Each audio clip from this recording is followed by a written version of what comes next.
ओम शांति। आपका प्रश्न है, मैंने YouTube पे आपकी बहुत सारी वीडियो सुनी, बहुत गुह्य बताया है और गुह्य बातें जानने मिली। बहुत सरल भाषा में सब समझाया है। ऐसी बातें पहली बार सुनी। मेरे कुछ प्रश्न हैं जो समझना है। पहला प्रश्न है, योग के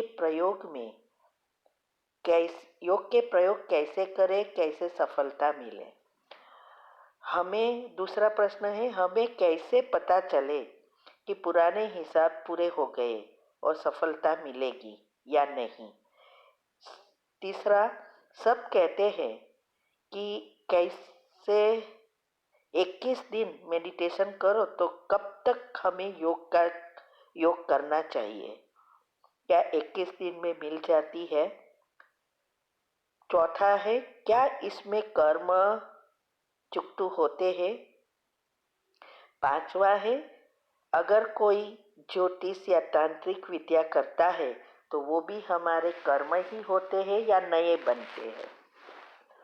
उत्तर है, पहले तो मैं ये कहूंगी, आप सब टॉपिक्स सुनकर समझने का प्रयत्न करते हैं, ये बहुत अच्छा है। आपकी लगन देख लगता है कि आप बहुत अच्छा तीव्र पुरुषार्थ करते हो, क्योंकि दुनिया में सब, इवन हम बीके भी सिर्फ पढ़ते सुनते रहते हैं, लेकिन समझकर उसको समझकर जीवन में धारण करना और प्रैक्टिकल में लाना, ये बहुत कम लोग करते हैं। तो यहाँ ही नंबर पड़ते हैं। तो योग के प्रयोग के लिए आपके बहुत सारे क्वेश्चन हैं जो एक दूसरे से जुड़े हुए हैं। मैं उसे अच्छी रीति समझने का प्रयत्न करूंगी। योग का प्रयोग क्या है। योग अर्थात यूनिवर्सल सबकॉन्शियस माइंड, माना परमात्मा की एनर्जी से जुड़कर डिवाइन एनर्जी प्राप्त करना, इसको लाइफ फोर्स एनर्जी भी कहते हैं। साइंस में उसे कॉस्मिक पावर कहते हैं। और प्रयोग का अर्थ है उस एनर्जी को प्रैक्टिकल में यूज करना, अर्थात संचित पाप कर्म भस्म कर, दुख, बीमारी, प्रॉब्लम दूर कर इस जीवन को और दूसरे जन्मों को भी सुंदर भाग्य बना सकते हैं। हमारे साथ जो कुछ होता है, अच्छा या बुरा, वो हमारे ही खुद के कर्म का फल है। कर्म एनर्जी के रूप में होते हैं। 3 प्रकार की एनर्जी है, जिसे साइंस में इलेक्ट्रॉन, प्रोटॉन और न्यूट्रॉन कहते हैं, जो हमारे अंदर चक्रों और नाड़ियों से जुड़े हैं। सारा ब्रह्मांड हमारे साथ सूक्ष्म शरीर से जुड़ा है, इसीलिए टेलीपैथी काम करती है। ये सारा खेल ये 3 एनर्जी का है। मृत्यु के समय इस एनर्जी का ही बैलेंस होता है और दूसरे जन्मों का भाग्य बनता है। ये इलेक्ट्रॉन, प्रोटॉन और न्यूट्रॉन का कैसे हमारी आत्मा से जुड़ा है, वो टॉपिक भी YouTube पर रखे हैं। चक्र नाड़ियों का भी डिटेल में आध्यात्मिकता की रीति से रखा है, तो वो आप हमारी चैनल पर सुन सकते हैं। शिव शक्ति मेडिटेशन बीके कुसुम करेंगे और प्लेलिस्ट में जाएंगे तो आपको ग्रुप वाइज मिलेगा। हमारे जीवन में प्रॉब्लम और बीमारी आती है तो वो हमारे ही पाप कर्म की भोगना है। इसे हम दो रीति युक्त कर सकते हैं। एक भोगना भोग कर और दूसरी योग अग्नि में भस्म कर सकते हैं। ये शॉर्टकट है। शिव पुराण में भी ये दो ही रास्ता बताया है। तो जब हम भोगना भोग कर करते हैं तो नए पाप कर्म भी बनते रहते हैं, क्योंकि हमारे संकल्प चलते रहते हैं उसके बारे में। और जब हम योग के द्वारा उसको खत्म करते हैं तो हमारी भोगना भी समाप्त होती है और साथ साथ हम आत्मा में शक्ति आती है और अच्छे संकल्प से फिर से पुण्य का खाता बनता है। तो ये दो रीति है। तो योग का प्रयोग अर्थात जो अभी सिचुएशन है और हमें जो चाहिए जीवन में, वो बीच की जो नेगेटिव एनर्जी है, ये नेगेटिव एनर्जी माना ही पाप कर्म को भस्म करना। और ये भस्म करने के लिए परमात्मा से डिवाइन एनर्जी लेकर हम ये कर सकते हैं। तो अब ये समझेंगे कि कैसे करना है। आजकल साइंस अनुसार भी कहते हैं कि मेडिटेशन से हम जो चाहे वो प्राप्त कर सकते हैं। बहुत सारी माइंड की बुक रखी है। सबकॉन्शियस माइंड के बारे में आजकल तो बहुत राज बाहर आए हैं, लेकिन उसकी विधि नहीं जानते।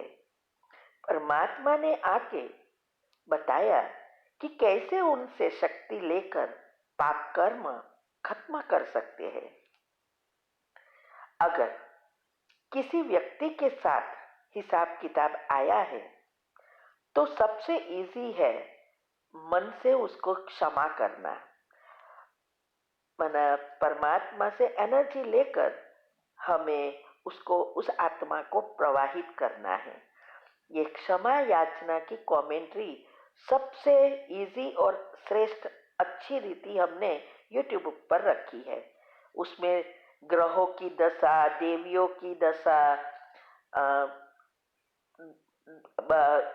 वो आत्मा को हम दुआएं भी देते हैं, माफी भी मांगते हैं, सब इसमें आ जाता है।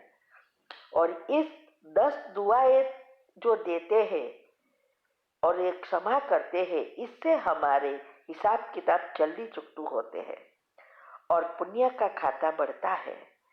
कोई भी परिस्थिति आए उससे घबराना या भागना नहीं है, वह उनका चिंतन करके पाप कर्म को बढ़ाना नहीं है। नहीं तो दूसरे जन्म में व्याज के साथ मिलेगा और बहुत पछताना पड़ेगा। अगर हम इस जन्म में उसको भोग नहीं सकते तो जब व्याज चढ़कर कड़ा हो जाता है तो सोचो कैसी हालत होगी उस समय। इसीलिए इस जन्म में जो कुछ मिला है वो हमारे ही कर्म का फल के रूप में भाग्य बना है। चाहे वे हमारा परिवार है, चाहे चीजें हैं, कोई भी वह चीजें, हमें जो कुछ मिला है वो हमारे भाग्य है। इसे चुकतू कर नए अच्छे कर्म बनाना यह है पुरुषार्थ। क्योंकि पुराना को पूरा भी करना है, अच्छा है उसको अच्छी रीति भोगना भी है, लेकिन याद रहे पाप कर्म ना बने। और पाप कर्म आए हैं उसको भी समाप्त करना है, लेकिन नए कर्म नहीं बनाना है। यही है पुरुषार्थ। तो मेडिटेशन का अर्थ यही है, जो हमें जीवन में चाहिए उस विचारों को पकड़ के रखना, अर्थात उस विचारों का चिंतन करना। और जो हमें जीवन में नहीं चाहिए, जो हमें दुख देता है, प्रॉब्लम क्रिएट करते हैं, बीमारियां लाती है, उस विचारों का चिंतन नहीं करना। यही है मेडिटेशन। इसीलिए कहते हैं जैसा सोचोगे वैसा बनोगे। हम कहते रहते हैं, लेकिन वास्तव में कैसे होता है ये किसी को नहीं पता है। तो उसकी विधि एक बताती हूँ शॉर्ट में। पहले एक लिस्ट बनाओ कि आपको जीवन में क्या चाहिए या किसके लिए योग करना है। फिर सुबह में जो 5 मिनट की कमेंट्री रखी है यूट्यूब पर, वो करनी है, उठकर तुरंत करना है। क्योंकि हमारा सबकॉन्शियस माइंड नेचुरली खुला होता है, जो दिन में हमें कितना मेडिटेशन के बाद कर सकते हैं, और धीरे धीरे कॉन्शियस माइंड जागरूक होता है, और जो कुछ हमें चाहिए वो सबकॉन्शियस माइंड में जाना जरूरी है। इसीलिए सुबह में वो पहला संकल्प बहुत महत्व का है, और वही अवस्था रात को सोते समय होती है। तो सुबह में ये 5 मिनट की कमेंट्री के बाद 21 बार आपको ये जो चाहिए उसको दोहराना है, एक लाइन में उसको समेटना है या स्वमान बनाना है, और उसको 21 बार धीरे धीरे दोहराना है। एनर्जी को जितनी फील करेंगे, विजुअलाइज करेंगे, उतना जल्दी काम होगा।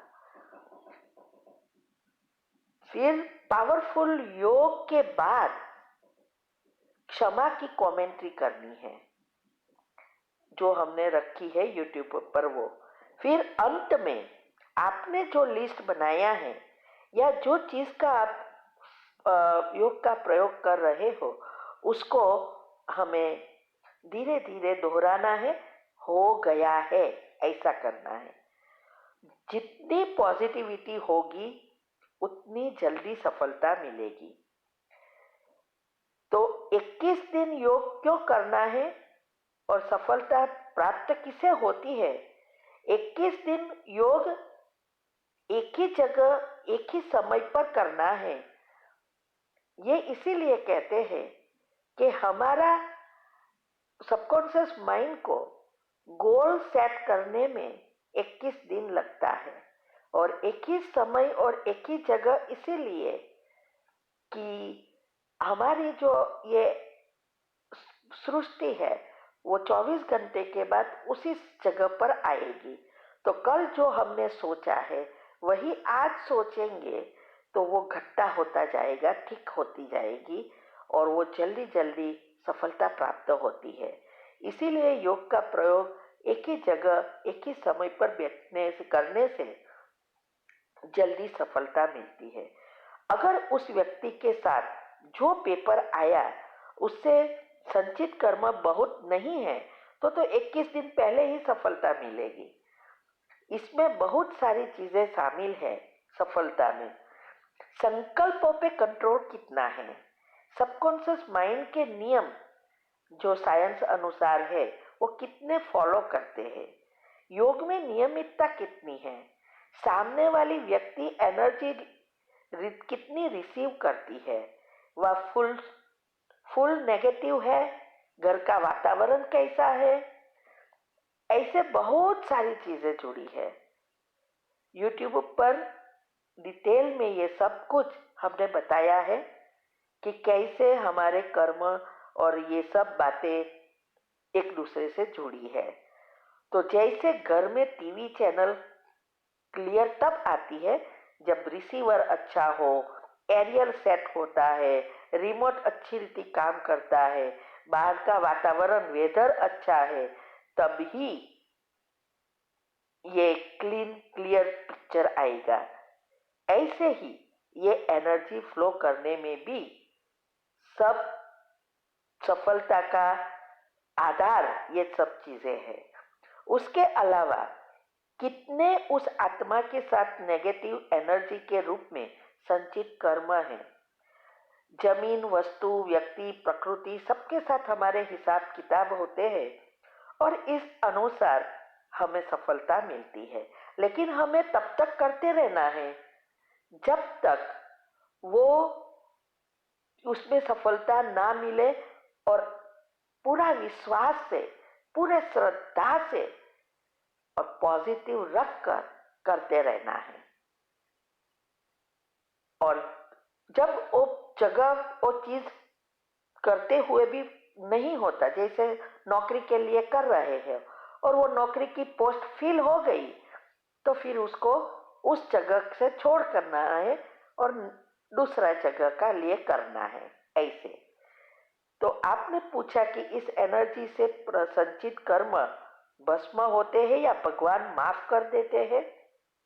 देखो, परमात्मा माफ नहीं करते, कर्म के नियम में दखल नहीं करते, लेकिन वो शक्ति देते हैं और सिखाते हैं कि कैसे उनसे शक्ति लेकर पाप कर्म, संचित कर्म भस्म कर दुख, बीमारी, प्रॉब्लम से, सभी चीजों से कैसे मुक्त हो सकते हैं और इस जीवन और दूसरे जन्मों को कैसे सुधार सके या सुंदर भाग्य बना सके। इसीलिए वो हमें रास्ता बताता है, लेकिन करना हमें है। इस समय ये बहुत इजी है, नहीं तो पुराने खत्म करने से ज्यादा पाप कर्म हम नए बनाते रहते हैं और दुख बढ़ता ही जाएगा। याद रहे, कर्म किसी को भी नहीं छोड़ता और उसमें कोई बचा नहीं सकता। साइंस अनुसार भी कहते हैं कि पॉजिटिव विचारों से सांसों की गति धीमी होती है, तब दो संकल्पों के बीच गैप होती है, तब हम कॉस्मिक एनर्जी से जुड़ जाते हैं और हमारे अंदर एनर्जी, वो कॉस्मिक एनर्जी आना शुरू हो जाती है और नेगेटिव एनर्जी भस्म होकर पॉजिटिव एनर्जी से चक्र खुलने शुरू हो जाते हैं, बढ़ते हैं। ये कॉस्मिक पावर ही पॉजिटिव एनर्जी कहो, परमात्मा की एनर्जी कहो या न्यूट्रॉन कहो, ये तीनों एक ही चीज है। ये कर्म की गुह्य गति बहुत गुह्य है, इसीलिए एक एक कर्म पर ध्यान दो। हमारे बोल, हमारे व्यवहार से किसी को भी दुख ना हो, ये बहुत कड़े हिसाब किताब बनेंगे जो असह्य होंगे।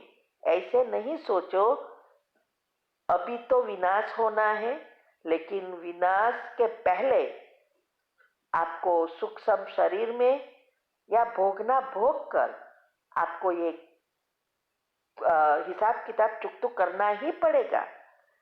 इसके लिए हमने ये दोनों बातें हेल्थ एंड माइंड के टॉपिक में समझाए हैं कि कैसे कर्म बढ़ते हैं और कैसे स्ट्रेस से डिप्रेशन आता है, ये सब बातें समझाई है।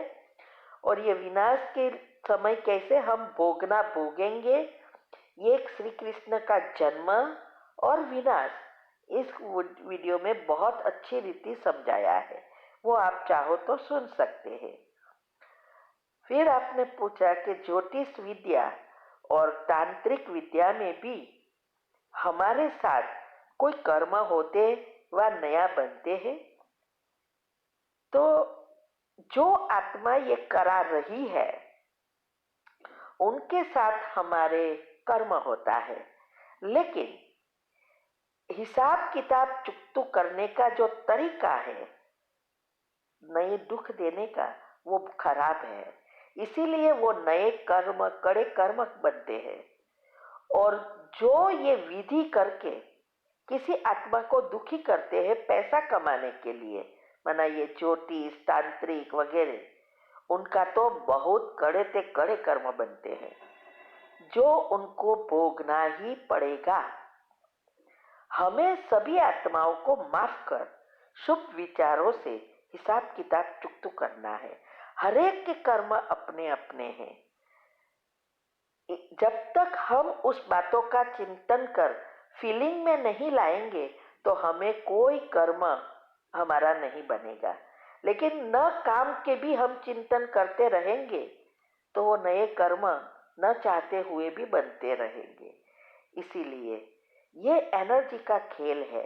लॉ ऑफ अट्रैक्शन में भी कहा है, नेवर सेव आई वांट, जो हम भक्ति में मांगते रहते हैं। लेकिन उसमें कहा है से आई हैव इट, मेरे पास है ही, हो गया है, ऐसा सोचना है। याद रहे, ये सूक्ष्म एनर्जी का साइंस है। इसका दुरुपयोग नहीं करना है। किसी को सुख के लिए निस्वार्थ भाव से करेंगे तो बहुत पुण्य मिलता है। अगर इसका दुरुपयोग किया, स्वार्थ के लिए दुख देंगे तो बहुत दुख मिलेगा। इसीलिए कभी भी इस एनर्जी का दुरुपयोग नहीं करना। ये कैसे होता है ये भी हमने यूट्यूब पर रखा है। ठीक है। ओम शांति।